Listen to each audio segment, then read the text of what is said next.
I said I wasn't gonna buy IP games anymore based off video games. Yeah, about that. I lied. I had a notification for this saying it wasn't gonna ship until next year. I have no idea how things get done. Everyone's just sending me everything at random. I'm still waiting on Metal Gear from Simon. I thought this was it. Because they said that was shipping. Or, Clank Legacy 2. Instead, I got The Last of Us, Escape from Dark, Collector's Edition. I am surprised it arrived this quick. Just because it wasn't expected to come until next year. This game was packed really weird. I'm not against it, but it's very wasteful. And I don't know if the playmat here is worth it. I am going to open it, show it off. If I don't really feel like keeping it, I'm going to add it to the 2024 giveaway, like I keep on adding stuff to it. Check out that video if you have no idea what I'm talking about, or if you want to enter a chance for winning. But this was the all-in collector's edition. I ordered the extra sleeves because I'm tired of spending a fortune on sleeves, and this was cheaper. I don't know this quality of Themeborne. They kind of look like they're matte. And this mat comes in a sealed tube. It's actually pretty nice. It is officially licensed by Naughty Dog. Officially licensed doesn't mean much, because how many games are officially licensed that are terrible? And I own a lot of them. Thought it was kind of neat that this is a sleeve. I just removed the plastic. I have not yet actually looked at the box. But it's a thick cardboard sleeve. As you can see, black cardboard. Very rigid. Kind of unnecessary. It's nice, but I think it's going to get screwed up, sliding around and getting scratched. Bottom of the box, just The Last of Us, Escape from the Dark. Pretty straightforward.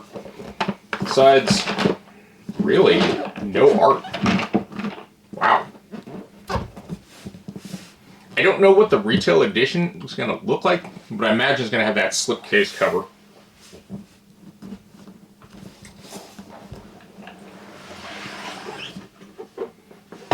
Just to point out, Themeborne, Naughty Dog, officially licensed by Sony.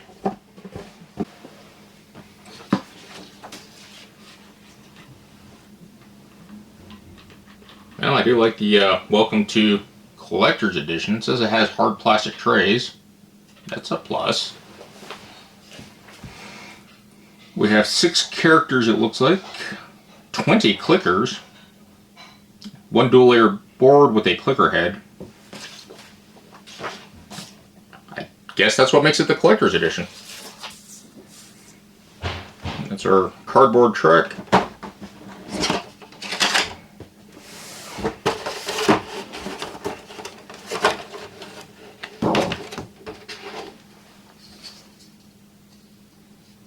This is actually pretty nice cardboard. I'm guessing this is the timer. The head is much smaller than it looks compared to the image here. Go figure. Alright, got clickers. There. Here's our characters.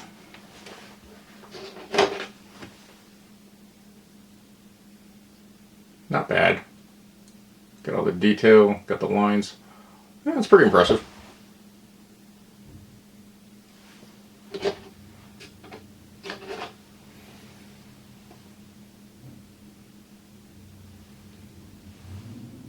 Puts pretty good effort into this, that's good.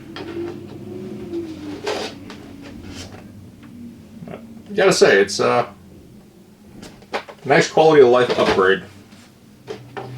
And I'll figure out how much I paid for this, shipping and all that, because that messes up everything, and I never remember.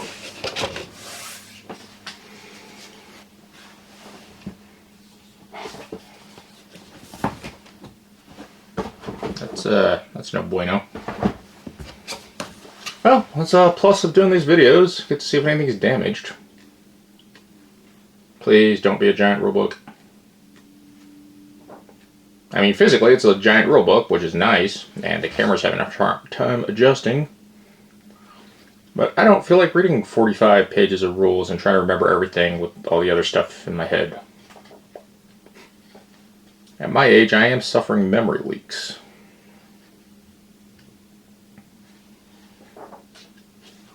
I don't even remember if this was dice-based. Is this dice-based combat? Are those dice? Yes, this is dice. Another game of no skill. Just luck. Adverts for, I played Dark Sector a long time ago. I really like this. Really should pick up a copy. Oh, the special thanks. Is it in alphabetical order? Am I in here somewhere? It does not look like it's in alphabetical order except for last name. There's a lot of backers in this. That's pretty impressive. 46. How many pages of backers is this?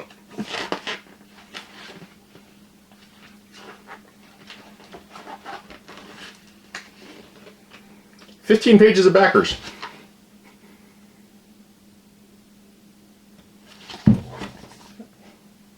It is a nice rulebook, though. Some of the other games will put your backer names on the side, print it, make it unique. I'm not too annoyed by that. I don't really care.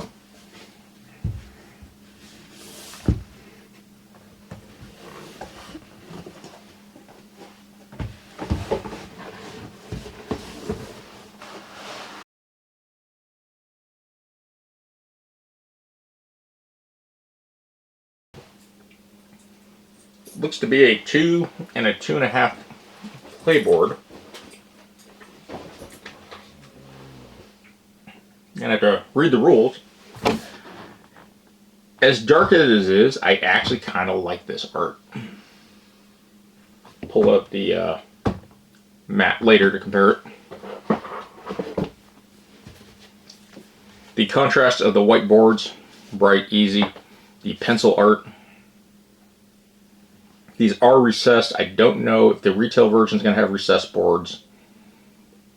I imagine it would, but maybe not. The back is the same as that. But very big open text. A little weird they didn't recess the slots for the cards to go in. They're going to slide around, but it's also probably easier to get them out. It looks like you have 3 skills: might, cunning, and wisdom. Some special abilities right under there. A health pool. I imagine there's cubes to track all this.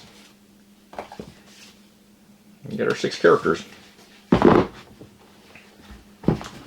It's an interesting nesting system with this. Yeah, probably not going to keep the mat and add that to the pile. I say that just because there's a lot of stuff you got to carry with board games. And I don't like carrying a lot of stuff. Tray is a little tight. It doesn't perfectly sit flush. Not too big of a deal, but it's a good system. We have this spacer here. It's a little sad. They used black cardboard here, but they used white cardboard, or just regular cardboard, to line the interior. There's a lot of dice in here. The trays are kind of interesting. We got our deck spots, and then we got these 2 hard plastic trays with actual good lids. Well, that is very nice, and it's like a 4mm cardboard token. All the tokens are pre-punched out. Marker for something. Cubes, I'm guessing, for skills. But we got these white dice.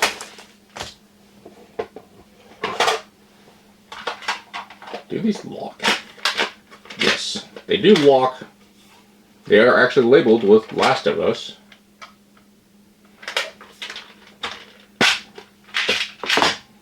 But these are very, very nice trays. I don't think we can fit all the dice in one of them. Maybe. I'll get some of these. Are these black cardboard or these? No, these are dice also. Interesting. But basically all our components are punched out. And then we have this weird boomerang.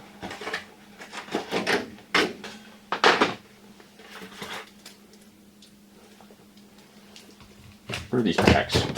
Yeah, whatever. 42. 128 card sleeves for that, and 70 for these. Did it say component-wise?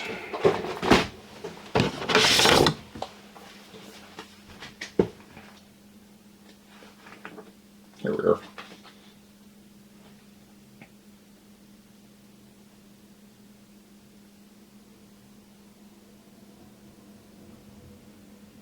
"34 items, 13 stashed items, 9 stashed item 2, 13 crafted." There's some variety to it. The 4 locations look like they have 7 chapter cards, 5 location clear cards, 2 rules. There's not much to it, but simplicity is also really good if the play design works. I am liking this so far.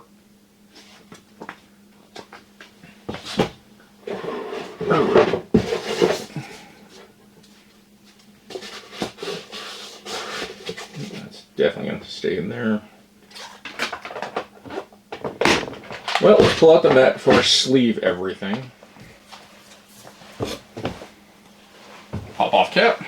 Labeled Last of Us. White tube. I do like the contrasting that they get continuous.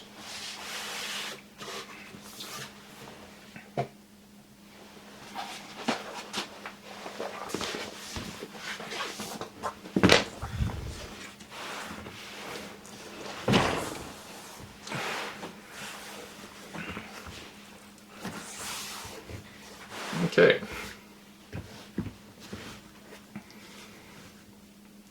It is a nice looking mat. Feels well. Good neoprene on the back. Good stitching.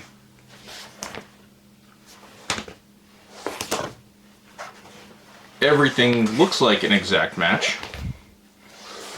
The colors are a little bit more muted. I think they show up better on the camera here. They look better on the mat. And the mat's not super big.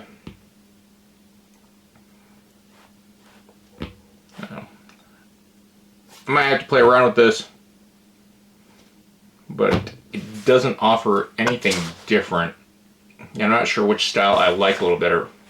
A higher contrast or a more muted look. But honestly, I don't think it really is going to affect my gameplay preference. And I have so many mats, I don't have the space.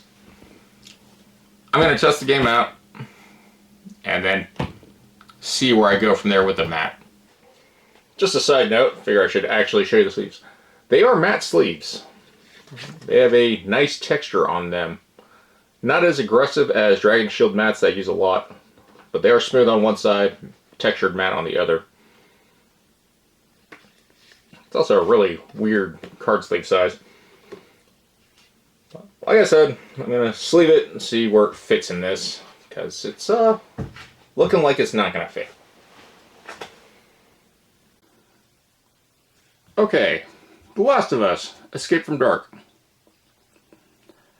First impressions, and the first game we played, we won.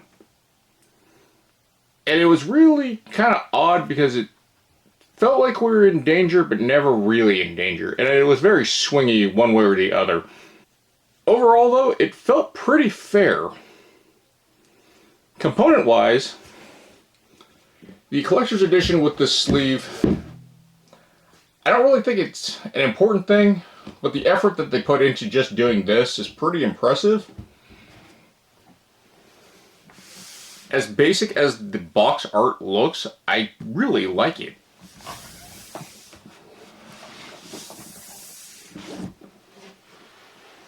I did check on Kickstarter to see what was actually the Collector's Edition exclusives. Looked on the webpage from, I think it's Themeborne's the company. But really, it's just this sheet. This sheet tells you basically it's all the minis, the little tray, and the 2 hard plastic boxes. And while playing through, I mean, the tokens do the same job. This is just a quality of life upgrade, but everything is well done. So it's definitely a big plus. The game manual, and I actually was surprised my name's not in here, so I guess I didn't do whatever they told them. It's fairly straightforward and easy to learn. One playthrough, we did have to go through some of the reminders of how stealth checks and the listening checks work because they kind of came up very rarely. But the combat system is fairly simple. You just roll X amount of dice, place the dice symbols it wants you to do, and then some more wacky, zany things. Your player only gets their one die, but it can be modified with shooting. And honestly, weapons are kind of the big part of the game where this game swings a lot. Jason pointed out how the player board's stats are here. This is how many dice or faces on your die for that character. This disillusion system, it's basically a weakness that doesn't do anything, but if you do it in order, you basically get a special ability. It's not really thematic to go into opposite or getting better, but they are very strong for combat and checks. Health, by the end of the first game we played, we averaged around 4 health. And again, that is very swingy. We got lucky with a lot of the loot drops, which is a good system, I think. The trays are really nice for just quick access. Honestly, there isn't a lot of components to it. You got your dice. But the enemy will roll. Basically, these dice are for the enemy, and these are for their range attack. And they have a 50% chance to miss. And the players have the white dice, 2/3 chance to miss. There is a neat blocking system. Anything with a shield basically will stop them from attacking you back. It prevents the damage. But a crit's always a success. But one of the faces that they kind of specialize in will have that.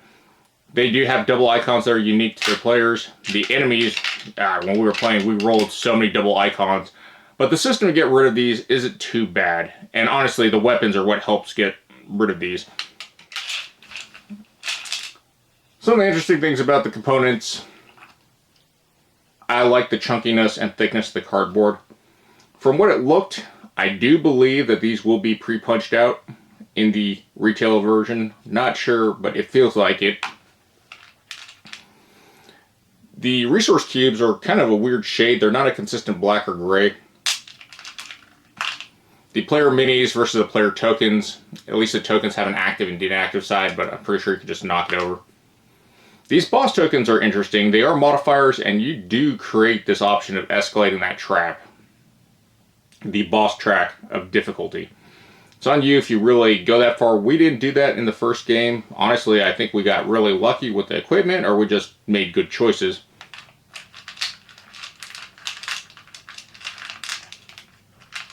The white and black markers here, the white is your player markers for tracking days. The black marker is the enemy marker catching up. If you meet in the middle before you get to the boss, you pretty much lose.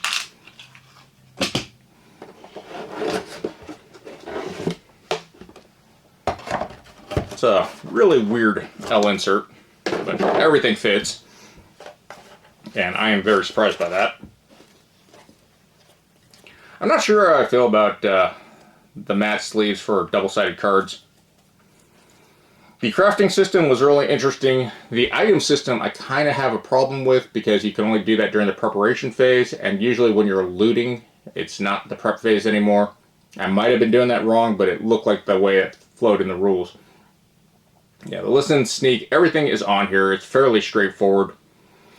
One of the benefits of range attacks is the clickers can't retaliate because they usually don't have range attacks, but humans will. But melee attacks are kind of the bread and butter of you wanting to do stuff. As far as the search action, take 2 bonus actions, or you lose a day, and add a boss token, which is bad. We never did. To do 4 of these actions, you can repeat them. They are fairly strong. One of the things that comes down to being important is clearing a zone. There's 5 locations, and when you clear them, when this is revealed, it tells you to discard all the threat tokens from the location, which is good. Discard any remaining cards, and then you get these free actions. This is a common way to heal, and this is actually what leads up to the workbench. 3 out of the 5 of these have the workbench upgrade, which allows you to upgrade your weapons. Very strong, very beneficial to do. And once you clear the location, it doesn't get any more threat. As far for the 3 bosses, we were lucky and we got the Fedra Blockade. As you can see right here in the corner, this is their range attack, that is their melee attack, and they retaliate depending on what you do. And then we have this listen and clear. Here's how it works with the dice thing. Like these guys for a boss, their range is grayed out, and then you can't sneak, that's grayed out. And that's pretty much how the enemy encounter decks work. There are 7 location cards. You only draw 4 random draw and 1 of these infested location markers. So it's really just 4 on the spot. And the distribution seems like it's about 50-50 events and 50-50 enemies. But usually it will lower the threat and it will let you search for items.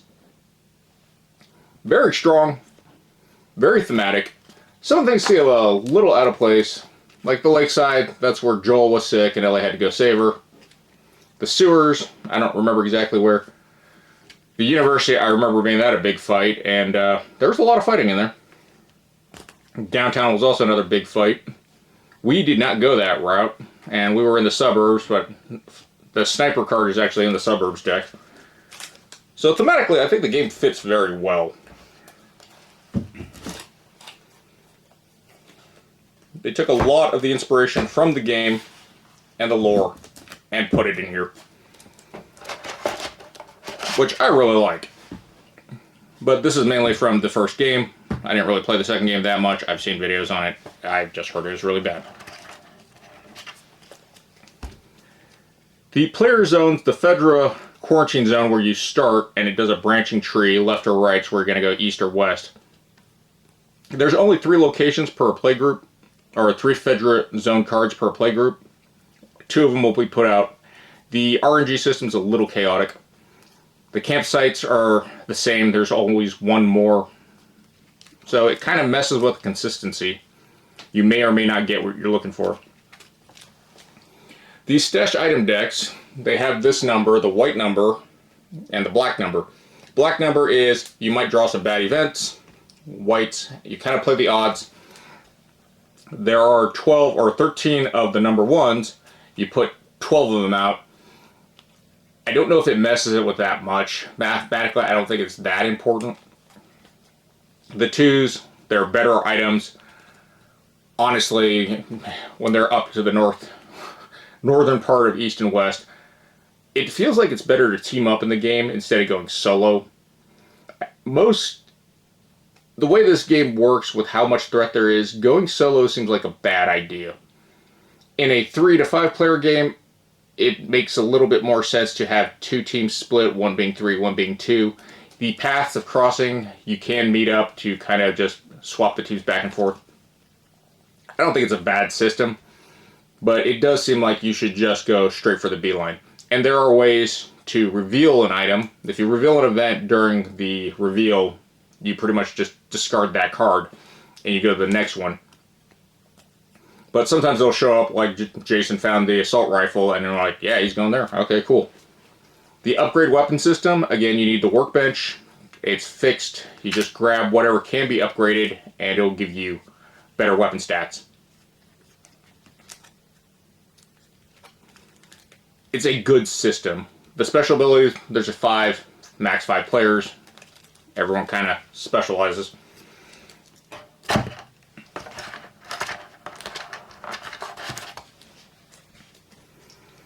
Your starting equipment is fixed on your starting card, your reference card.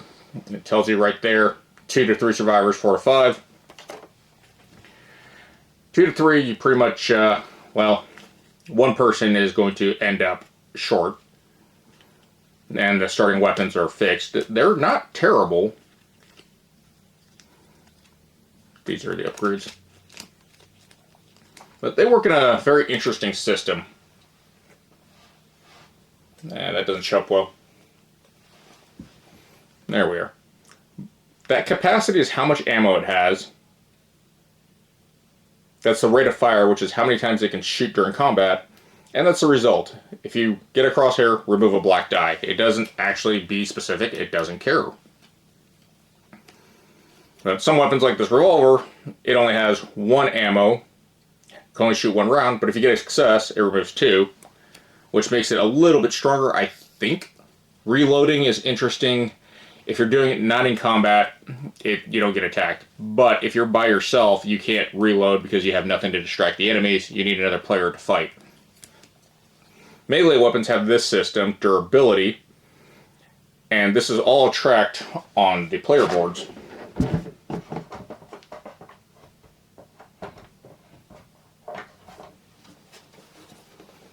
These cutouts at the top, that's your ammo. I haven't seen a weapon that holds more than 4 on either side. Your middle is your ammo. You have your range, and you only have 1 of each. Your item system, you have stashes for 3 items. Repeat items can be put in stacks, which is the odd part of the system, but it doesn't feel bad. Crafted item decks, they're all fixed. Very straightforward. Anything that you discard, item, equipment, they're permanently removed from the game. Fits the theme. I like it. And all these items come from the video game world, especially with how you make certain weapons. Blade and binding make shivs. Alcohol and a rag makes Molotovs or health kits. Explosives with sugar make smoke bombs. Explosives with blades make nail bombs. And then ammo. Ammo only refills 1 round. But there are ways to get around it. When you upgrade a weapon or get a weapon, it comes loaded. Durability, the same thing. One of the upgrades for durability for melee weapons is you can get binding and blades and make it a better version. It basically repairs all of it. Overall, because of how it felt, I really can't give a very fair assumption, but right now this is sitting between basically between a sandwich and a pizza. Both are good. It's really what you're in the mood for. I'm not opposed to this. It does remind me of the Dark Sector as far as I can remember. The RNG system of having just basically 1 wild card being removed. Mathematically, I don't think it matters too much. But I do think they did a very good job with this. The black and white, I don't know how it feels with the theming, but it's easy to read. It's pretty straightforward. I don't think the collector's edition is that much of a bonus to buy if you're... It's just really minis. The little threat tracker, the cardboard tracker here is already getting warped, and that's really not important. I don't think it really matters with the mat either. I just played with the regular board to see the art. But I like the game. I don't feel like it's a ripoff. I don't feel like they didn't actually try to test it. They put effort to make a product. The 4th quarter release for retail is what they're expecting for, but being December 1st now, I don't see it happening. It could be wrong. I believe this is a European company too. You can order it from their webpage. I will throw that up. But I like the game. I don't think anything about it is awful. Mechanically, it's a dice and remove dice and compare dice, which is very straightforward. The minis are good, but not required for gameplay. I like the fact that they took the effort to punch out all the tokens, and like I said, I think they're going to do that for the retail. I'm not sure, so don't hold me to that. But yeah, the quality of life improvements, I really just like this. I don't really care about the minis too much. As far as price, I gotta double check what I pledged on Kickstarter or whatever, backer kit, whatever they've used, but I'll look for the price and throw that up there.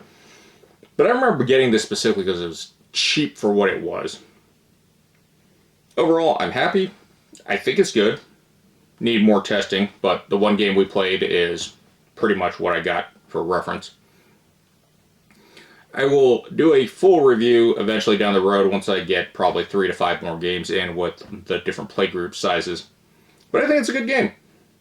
If you're interested in The Last of Us, this isn't going to do the theme of it. It really feels kind of like an Oregon Trail thing where it's, you know, go down the right or left path, go down the road, do things, and get to the end, and then you can meet up and fight the boss. It doesn't have the story elements that you expect from The Last of Us, where you're really deep into the human nature and the complexities of trying to survive in a post-apocalyptic society, living by morals, or any other stuff. But if you want a fun game where you just crawl around, get loot, make some pretty good choices on what you want to do, and then fight a boss. It works out. If you're not a fan of a dice chucker, because it is kind of a dice chucker, I get that too. The luck, a lot of these faces and dies are really hard to cancel, but that's what the weapons make up. If you do manage to roll a double face on your character, if they have the ability to remove it, it can remove it. And this is why weapons are important. If you're by yourself, you lose that option even more. If you have 2 players, you can combine your dice icons to remove the doubles as long as you have the symbols. Pretty straightforward. None of the characters are balanced, I guess, with equal stats anywhere. None of them have 3 for everything. They're all kind of really good at one thing and swinging the other. The character abilities, they're not really there. It's really their die face. But if you can unlock and get rid of their weaknesses, these specials help you a lot. As far as health, like I said, we were clearing zones, we were making med kits. Healing was a constant thing, especially with items and loot. But it didn't ever feel super unfair, and it only got really desperate about, I think, 2 zones or 2 encounters away from feeling really bad. But that could also be luck-based. The game was fairly quick too when we played it. Usually when we're reading rules, doing a first time setup and everything, games last 2 to 3 hours because we have to reference a lot of things, go back and forth, double check, make sure we're doing it right. This game is very straightforward. I like that. It's not overly complex. Honestly, it basically fills one of my biggest problems I have with newer games. That they are overbloated, overloaded, overcomplicated for what they are. And some players like that, but one of the things I notice in game design a lot is if you try to add too much, it actually bogs down the game and makes it bad. Some of it is really theme driven and you want to throw everything in the kitchen sink. Yeah, I get there are people that like that. I like that too. But there is a point where, do you want to play a game for 8 hours where it doesn't feel like you're doing a lot and you're just kind of stuck? This doesn't drag, straightforward, quick and easy. I like that. I think more games need to go to that realm instead of being overbloated and having a bajillion components. The retail version of this game doesn't have a lot of components. The collector's edition just has minis for markers, basically, and that's just a quality of life improvement. You're not missing anything. The fact that you could just take the one game box to go play at your local store or to someone's house or whatever is nice. I don't like bringing basically a wheelbarrow for one game. Death May Die is one of those games I enjoy, but God, I hate bringing all the boxes.